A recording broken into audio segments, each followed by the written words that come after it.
My name is Sabrina Holmes, and I never imagined the man I trusted most would betray me in the cruelest way possible, in our own bedroom, with the nanny I let into my home. Tonight, I'm sharing how I uncovered their deception and turned humiliation into justice they'll never forget. Stay with me, because every detail matters. I knew something was wrong the second I walked into the house. The lights in the hallway were dim, too dim, like someone had deliberately twisted the switch halfway down. My heels clicked softly against the hardwood floor, but the silence wasn't complete. There was a sound upstairs, muffled, rhythmic, too intimate to mistake. I froze at the bottom of the staircase. My daughter was at her friend's for the night. That meant only one other person should have been here. My husband. I gripped the banister. The sound sharpened the longer I stood still. Low voices, then a laugh, too sweet, too familiar. It didn't belong to him. It didn't belong to me. I moved one step at a time, each creak of wood under my weight tightening the coil in my chest. My throat felt raw, but I hadn't even spoken. I didn't need to. The house was telling me everything. The door to my bedroom, our bedroom, was ajar. Just a sliver, but enough to let a faint slice of light spill into the hallway. My pulse hammered in my ears, faster than the soft breaths and half-hidden words drifting out. "Don't worry, she'll never find out," a woman whispered. Her voice, the nanny's. I pressed a hand to the wall to steady myself, though the chill of the paint seeped into my palm like ice water. My stomach twisted. My home, my sanctuary, the bed where I slept every night. It had been turned into a stage for betrayal. I should have turned away. Should have screamed, cried, called someone, anyone, but I didn't. I stood still, every muscle rigid because I wanted to hear every word. "You like it better this way, don't you?" she teased. My husband's voice, low and eager. "God, yes. She has no idea. You're so much better than her." A white-hot flash went through me. Rage, humiliation, and disbelief tangled together until they felt like fire crawling under my skin. The nanny giggled. And in her bed, too. Bold, isn't it? I bit down so hard on the inside of my cheek I tasted blood. My legs shook, but I didn't collapse. I couldn't. I wouldn't. Not here, not now. I pushed the door a fraction wider. The hinges groaned softly. For a second, silence filled the room, as if the walls themselves were holding their breath. Then the bed creaked. A laugh. A moan. The betrayal carried on, shameless, certain I would remain blind. I wanted to burst in, to scream, to rip the sheets from their bodies and throw them into the street. But another part of me, the colder, sharper part, held me back. Because what's louder than rage? Evidence. What's sharper than grief? Revenge. I stepped back into the shadows of the hallway. My chest rose and fell in steady, deliberate breaths. I could feel tears stinging the corners of my eyes, but I refused to let them fall. Not here. Not now. The nanny's laugh cut through the air again, high and mocking. My husband's voice followed, muffled but cruel. "She's so clueless. I could do this forever, and she'd never know." I closed my eyes, and I smiled. If he thought I was clueless, if he thought I was weak, he had no idea who he had just created. I straightened, adjusted my coat on my shoulders, and turned away from the door. The hallway stretched before me like a tunnel, dark and silent. My footsteps no longer faltered. Because I wasn't walking away defeated. I was walking away armed. And they? They were already dead. The morning sun used to feel different back then. Softer. Warmer. It slid through the curtains of our kitchen like honey, dripping across the countertops while I sipped coffee and watched my daughter scribble drawings at the table. Those mornings felt safe, ordinary, like nothing could touch the world I had built. I was 35, a wife, a mother, a woman who thought she had struck some kind of fragile balance. My husband, Daniel, worked long hours at his firm, but he provided well. We had a nanny, Claire, to help with our daughter, Emily, so I could focus on my freelance design work. On paper, it all looked stable. 2 careers, a child we adored, a home we had bought together after years of sacrifice. Back then, I believed stability was love. Daniel was the type of man who could charm an entire room with a single smile. I used to fall for it myself. How he'd brush his hand against my back in public, or pull me into his chest when we danced at weddings. Women looked at me like I was lucky, and I believed them. Claire had been with us for 2 years. She was younger, mid-20s, with that effortless energy that made her perfect for chasing after Emily in the park or sitting on the floor building towers of blocks.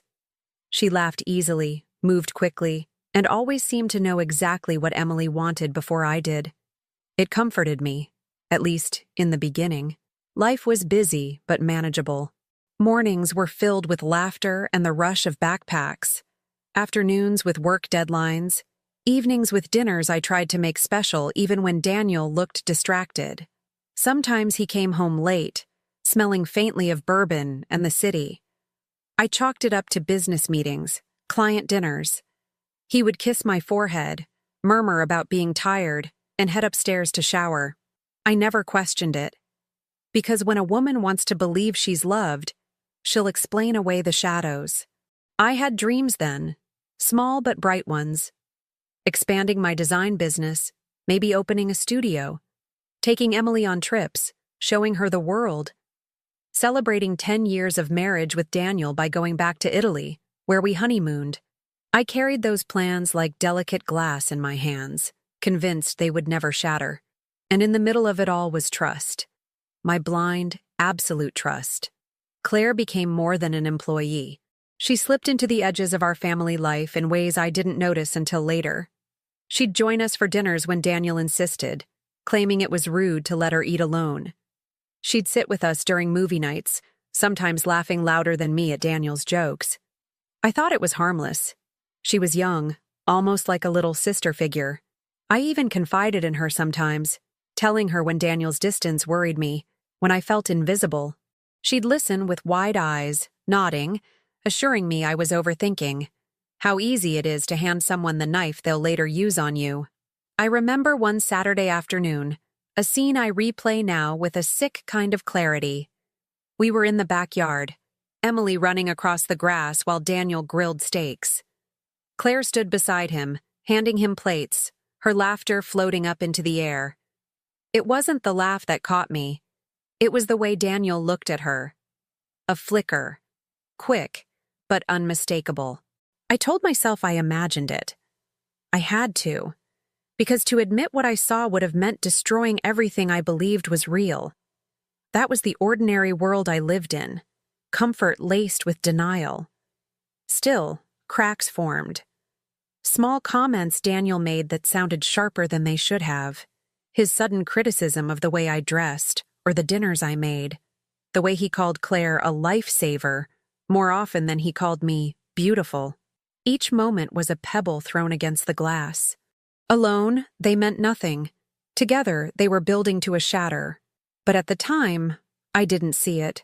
I kept moving forward, packing Emily's lunches, scheduling Claire's shifts, kissing Daniel goodnight even when he turned his back. Because that's what you do when you think love is something you can maintain by sheer effort, by showing up, holding on, ignoring the signs. The memory that haunts me most, though, was a Tuesday evening. I had finished a project earlier than expected and decided to surprise Daniel at his office with dinner. But when I called, he didn't answer. Not once. Not after 3 tries. Claire, meanwhile, texted me from the house, asking if Emily could stay up a little later since she wasn't tired yet. Something in me hesitated.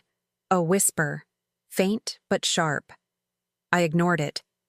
That night, when Daniel came home, he was flushed, his shirt slightly wrinkled, his tie loose. He smiled too wide, kissed Emily on the forehead, and told me he'd been swamped with paperwork. Claire came downstairs a minute later, hair damp from a shower, wearing one of those oversized sweatshirts that seemed to swallow her frame. She grinned at Daniel, then at me. Emily just fell asleep. She was an angel tonight. Daniel chuckled. Of course she was. You're amazing with her. And then, Just for a second, their eyes met. A beat too long. A silence too thick. A flicker of something that didn't belong. I told myself it was nothing. That I was exhausted, paranoid, unfair to both of them. I even scolded myself later for doubting. But that was the moment. The red flag. The start of the end. I don't remember unlocking the front door. My hands were trembling, but I wasn't cold. The grocery bags in my arms cut into my fingers, but I barely noticed. The house was too quiet for a Thursday afternoon. Emily was still at her friend's. Daniel was supposed to be in a meeting across town. Claire was off today. She'd asked for the afternoon to visit her sister, or so I believed. I kicked off my shoes quietly, like a guest in my own home. My keys slipped from my fingers and clinked onto the console table, and I winced at the sound. Too loud, too sharp. Then I heard it. A laugh. A woman's voice. Claire's voice. My stomach knotted. I stood frozen in the hallway, my pulse pounding in my ears. I took a slow step forward, each movement deliberate, my mind racing to explain the impossible. Maybe she came back early. Maybe she needed to grab something. Maybe Daniel came home to take a call. But the voices weren't casual. They were intimate. "I missed this bed," Claire said, her voice thick with something I didn't want to name. Daniel's voice followed, low, satisfied. "God, I missed you." The air left my lungs. I crept up the stairs like I was walking toward a guillotine. My legs were numb, but they carried me anyway. Every word I heard sliced deeper. "You think she suspects anything?" Claire asked, teasing. Daniel chuckled. "Sabrina? She's too wrapped up in her work. She trusts everyone, especially you." The betrayal hit me in waves. First disbelief, then confusion, then a slow, burning horror that started in my stomach and crawled up my spine. I reached the top of the stairs. The bedroom door was ajar. My bedroom. Our bed. The sheets I had washed 3 days ago. The candles I had lit last weekend. I could hear the bed creak, their breathing, a moan, a laugh. My vision blurred, my knees buckled. I pressed a hand to the wall to keep from collapsing. Then Claire's voice again, breathless. "Do you ever think about her when we're in here?" Daniel groaned. "Sometimes. It turns me on." I bit my tongue so hard I tasted iron. I wanted to scream. I wanted to throw the door open and destroy everything in front of me. But I didn't. I stood there, every muscle in my body taut, my heart screaming while my mouth stayed shut. Because something in me, something deep and cold, whispered, "Not yet." I stepped back, slowly, silently, down the hallway, down the stairs. But I didn't leave. I went into the guest room and shut the door. I didn't cry. I didn't scream. I sat on the edge of the bed, my body vibrating with rage, my mind replaying every moment, every sign I had ignored. The Tuesday evening when they exchanged that look. The way she started wearing perfume. The sudden emergencies that kept Daniel working late. The way Claire had asked to switch her days. Just subtly enough. I had been living inside their alibi. I don't know how long I sat there before I heard the footsteps. Laughter. The sound of the shower running upstairs. I walked back up quietly, my bare feet silent on the carpet. I reached the bedroom door again. It was open now. The smell hit me first. His cologne, her perfume, our bed. They were in the shower, together. The sound of water splashing, more laughter. I walked into the room. My room. The sheets were still tangled. Her bra hung from the lamp. My pillow was on the floor. I stared at the bed and felt the betrayal crawl across my skin like acid. It wasn't just that they'd slept together. It was where. It was how. The audacity, the arrogance. They hadn't just betrayed me. They had mocked me.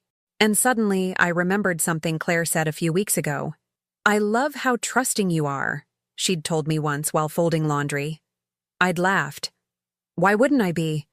She smiled. "Not everyone deserves it, you know." I had thought she meant Daniel. She had meant herself. I backed out of the room and went to Emily's room.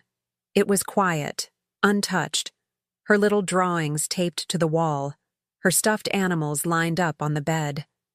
That's when I cried. Silently. Because this wasn't just about me. They had brought this rot into my daughter's home, into the space I built for her to feel safe, and I had invited the rot in. I cried until the water stopped running upstairs. I pulled myself together, washed my face, stood in front of the mirror until my reflection looked like me again. Then I walked downstairs and made tea.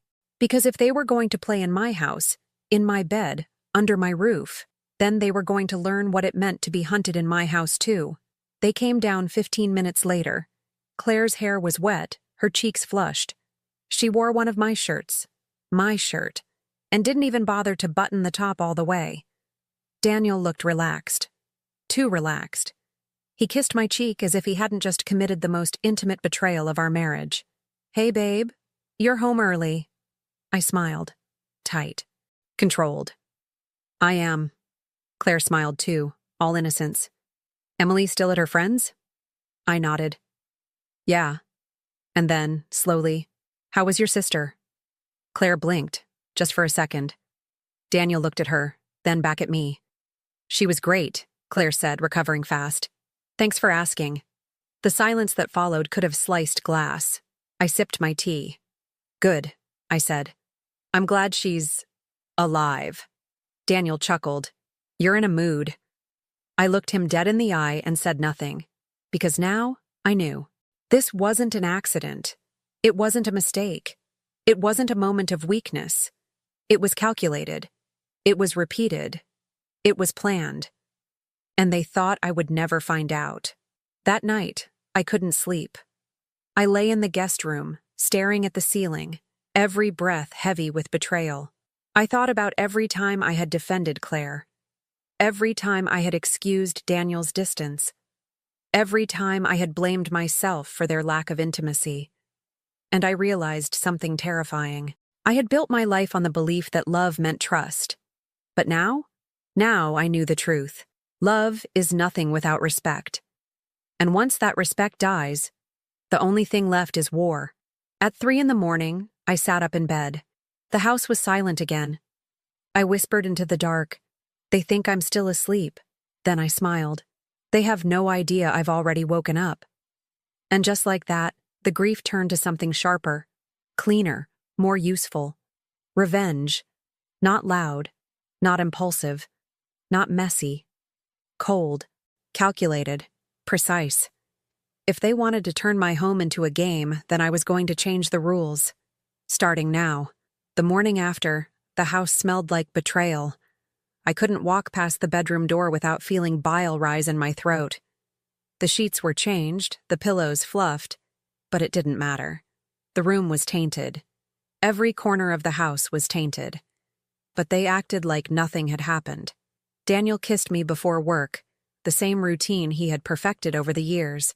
His lips brushed mine lightly, quick and dismissive, as though I were an obligation rather than a wife. Claire smiled at me over the breakfast table, hair neatly tied back. Emily balanced on her hip as if she were part of the family. The audacity was almost laughable.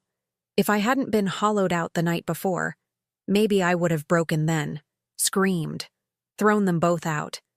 But I didn't. Something inside me had shifted. The part of me that once begged for honesty, for love, had gone quiet. What replaced it was sharper, colder. I wasn't going to beg for answers anymore. I was going to take everything. It started with silence, watching, listening, every word, every look between them, every pause where their eyes lingered too long. I filed it away. Daniel thought he was clever. He treated me like I was blind, oblivious.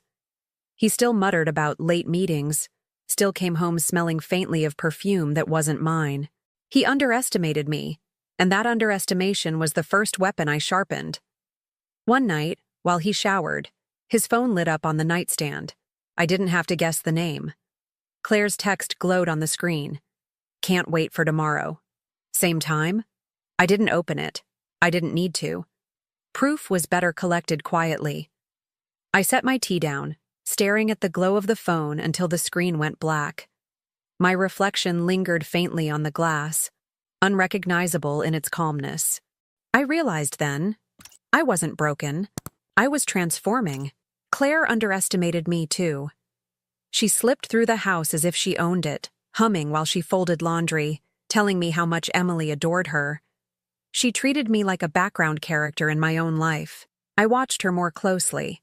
Her smiles at Daniel, her long glances when she thought I wasn't looking, the way she leaned in too close when handing him a plate at dinner. She thought she was winning. She thought she had already taken my place. Good. Let her think that.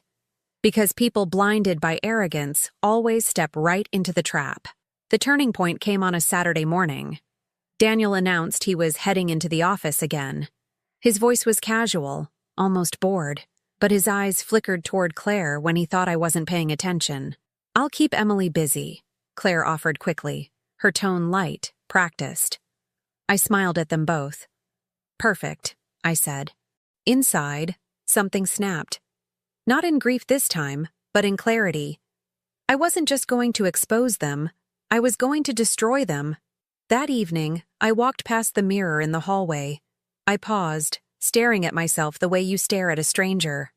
My eyes weren't swollen anymore. My mouth wasn't trembling. My face looked steady, carved into something harder, and for the first time, I believed it. I wasn't the victim. I was the executioner sharpening the blade. The decision wasn't loud. It wasn't dramatic. It didn't need to be. It was the quietest, deadliest moment of my life. From that day on, I carried myself differently. Daniel noticed. He asked once if I was all right. I smiled and said, "Of course." Claire tilted her head when she caught me watching her, then laughed nervously and looked away. They didn't see it. They couldn't see it. Because people never noticed the silence right before the storm. That night, I lay awake in the guest room, my mind racing, not with grief anymore, but with precision. How do you dismantle two people who are certain you'll never fight back? You don't shout. You don't strike wildly. You plan. You wait. You let them believe they're safe.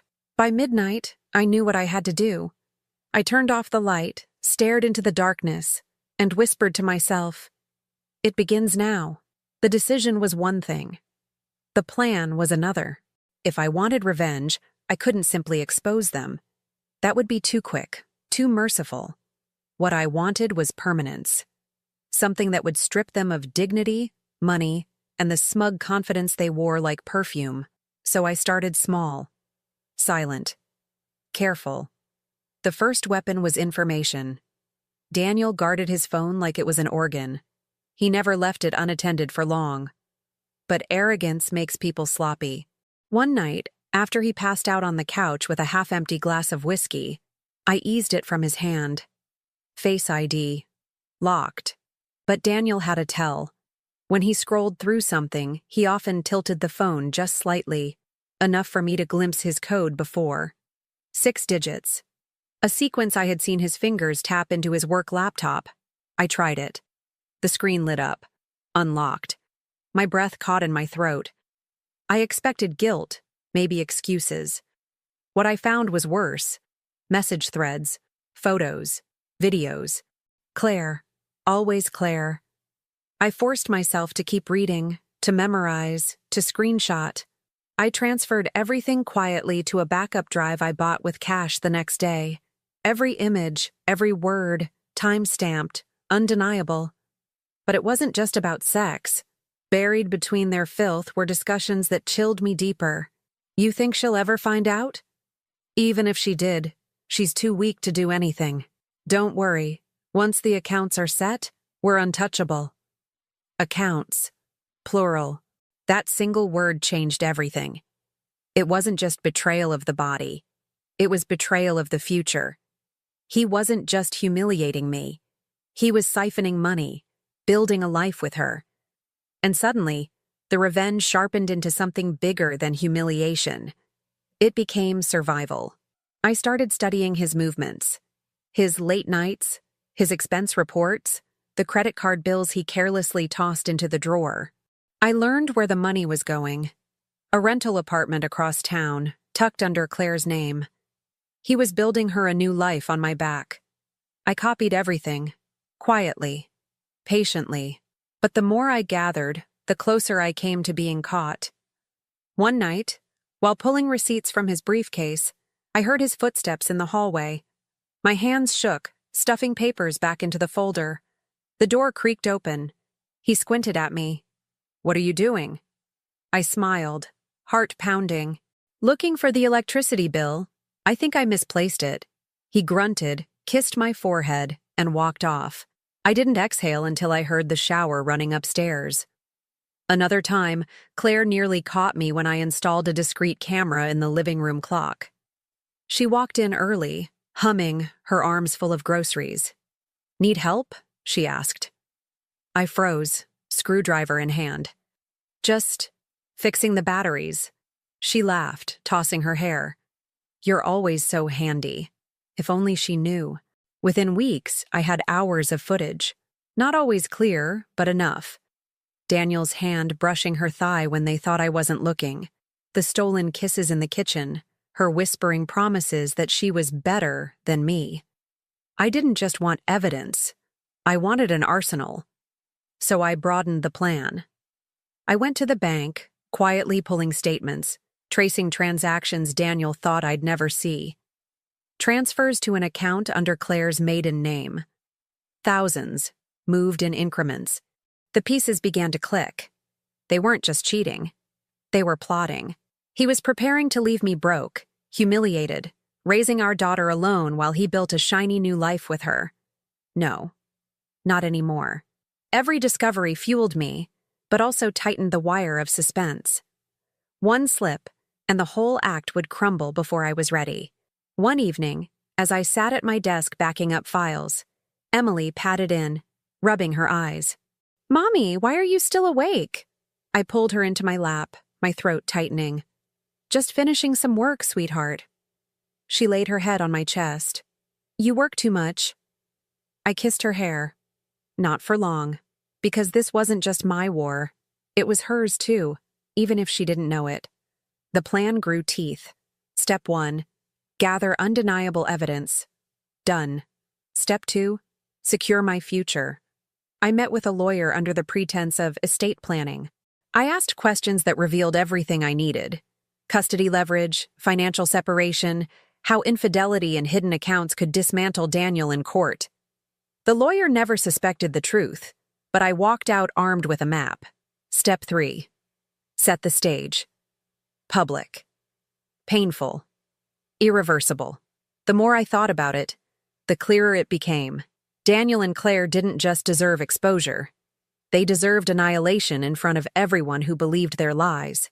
But as I built the plan, I almost faltered. There was a night, late, when Daniel slid into bed beside me, kissed my shoulder, and whispered, "I love you." The words rang hollow, but for a second, my chest cracked. 10 years of marriage, the father of my child, the man who once swore vows under a church roof. For a second, I wanted to believe him again. Then my phone buzzed on the nightstand. A new email notification. An invoice. From the rental apartment. Paid by Daniel. The softness inside me died instantly. That was the last time I ever doubted myself. By now, the evidence was overflowing. Screenshots, bank transfers, videos. Even a recording I captured of them in my own kitchen, whispering about when the timing is right. I didn't need to imagine anymore. I knew. And knowledge is the most dangerous weapon in the hands of someone who has nothing left to lose. I began rehearsing, visualizing, how it would unfold, what I would say, how I would look at them when I tore their world apart. Daniel thought I was slipping into passivity. He bragged about a client dinner one night, not realizing I had already seen the receipt. A dinner for 2, not 3. Claire pranced around in tighter clothes, humming like a woman already victorious. They were blind, completely blind. And I smiled through it all, because the plan was no longer just an idea. It was a living thing, growing, sharp, ready. The final piece slid into place one afternoon when Daniel carelessly left his laptop open. I didn't have to dig far. Hidden folders, drafted emails, legal documents. He was preparing to shift assets, reroute accounts, lock me out of what I had helped build. That was it. The moment I knew. My revenge wasn't just personal anymore. It was justice. I closed the laptop gently, smoothed the fabric of my dress, and looked out the window at the fading sun. The reflection in the glass stared back at me, calm, unshaken. I whispered, steady and certain, "It's ready." Revenge, I learned, doesn't arrive in a single blow. It arrives in waves, each one stronger than the last. I chose the battlefield carefully. Daniel was due to host a client dinner at our house, a gathering of colleagues, investors, and family friends. He insisted it was to show stability, to prove he was a man whose home life reflected his professional success. He wanted me smiling at his side, playing the perfect wife. I agreed. And silently, I sharpened the knife. The night arrived. The house glowed with warm lights, glasses clinked, and laughter floated through the rooms. Guests mingled, sipping wine, marveling at the curated perfection of our living room. Daniel thrived in the spotlight, shaking hands, delivering jokes. Claire was there too, dressed elegantly but modestly, serving hors d'oeuvres as though she were nothing more than the hired help. She smiled at me once across the room. Smug. Secure. I smiled back, because her security was about to collapse. Dinner began. The table was long, adorned with candles and polished silverware. Emily was upstairs asleep, oblivious to the storm building beneath her roof. Daniel tapped his glass to draw attention, thanking everyone for coming, praising Claire for helping organize. His hand brushed hers as he said it. Subtle, quick, but I saw it. Everyone saw it. They just didn't know what it meant. I let the meal flow, course after course, conversation thick with admiration for Daniel's success. And then, as dessert plates were set down, I rose from my seat.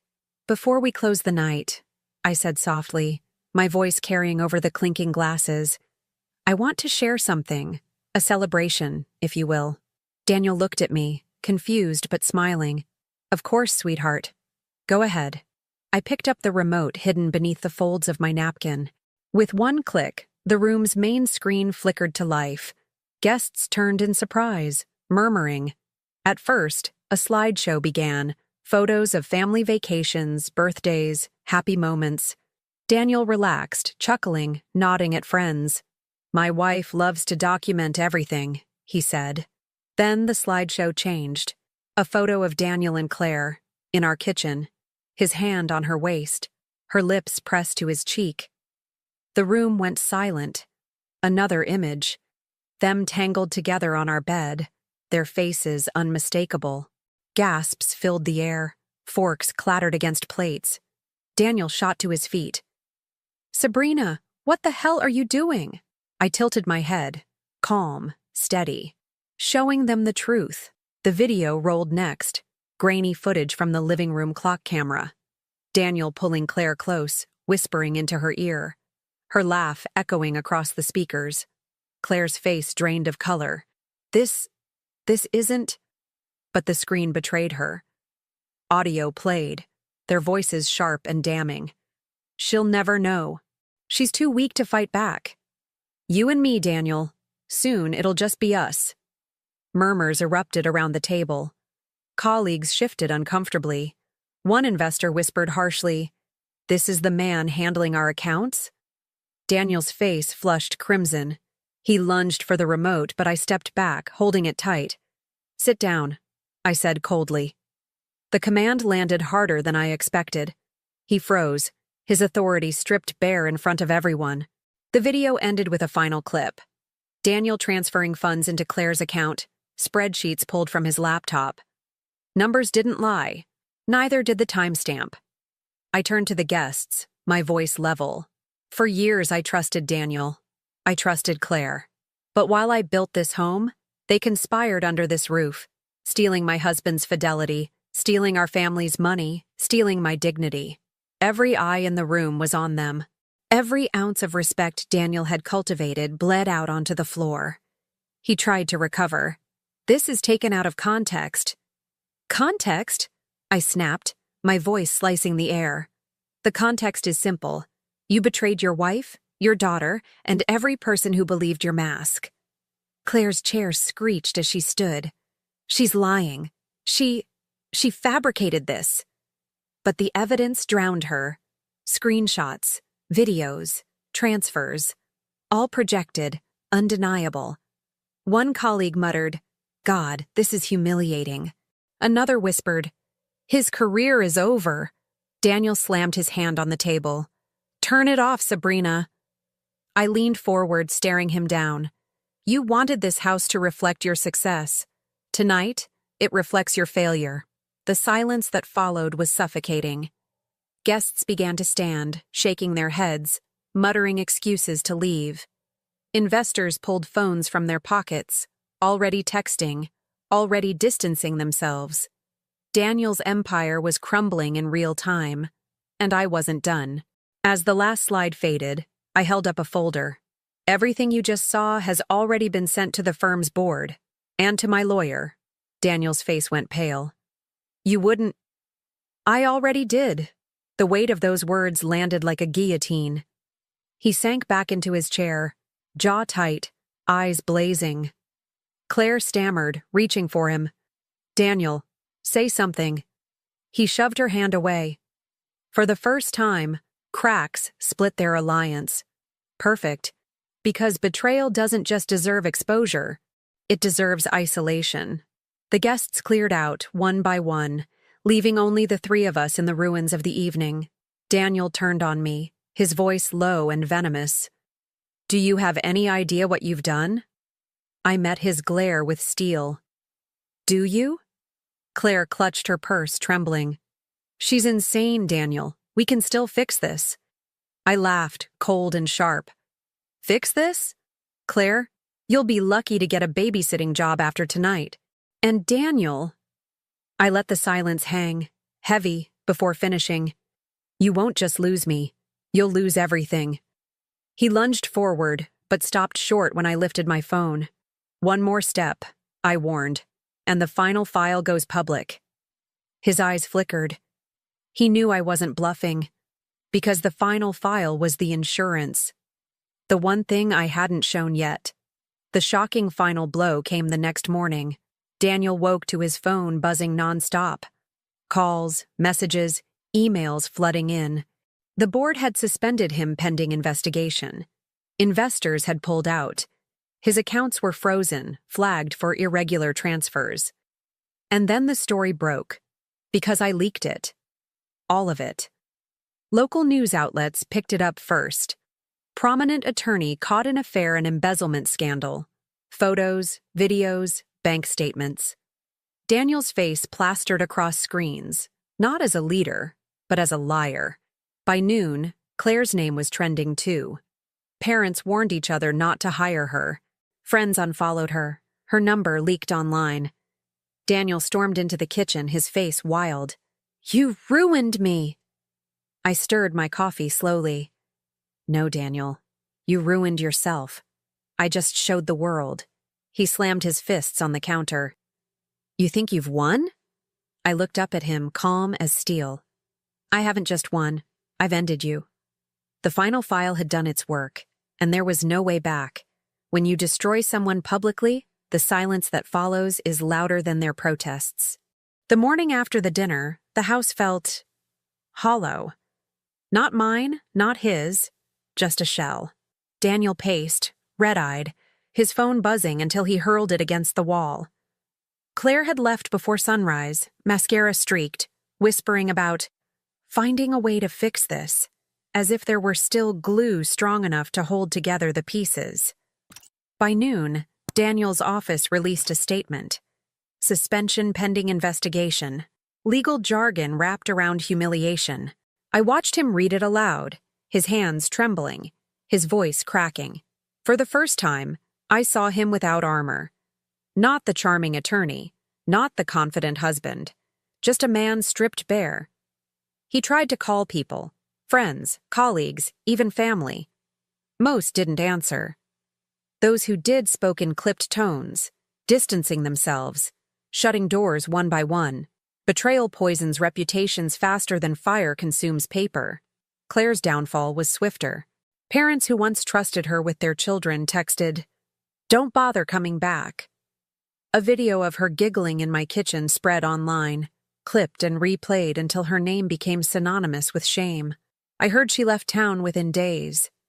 No goodbye, no apology, just flight.